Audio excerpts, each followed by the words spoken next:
Euroregione News. Cadenza perfetta.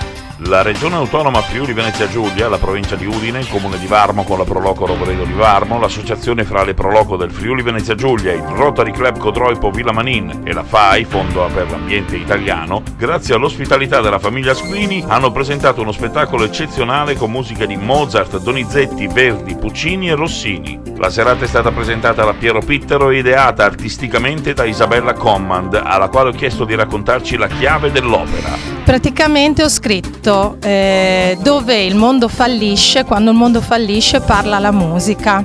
Questa è una frase secondo me importante perché sottolinea come l'arte sia indispensabile, tutte le forme artistiche, a sensibilizzare, a emozionare, e vorrei che questo mio messaggio fosse, diciamo, il proseguio di tutta quell'attività che in Italia ci deve essere, che noi esportiamo in tutto il mondo, cioè dobbiamo essere orgogliosi di tutto il nostro patrimonio artistico. Questa è la cosa più importante, quindi non ci sarà, cioè la musica, l'arte è dinamica, è energia pura e quindi noi ve la vogliamo comunicare in questo modo. Dal Medio Friuli per Euroregione News, Marco Mascioli. I nostri servizi sono disponibili su internet all'indirizzo www.euroregionenews.eu.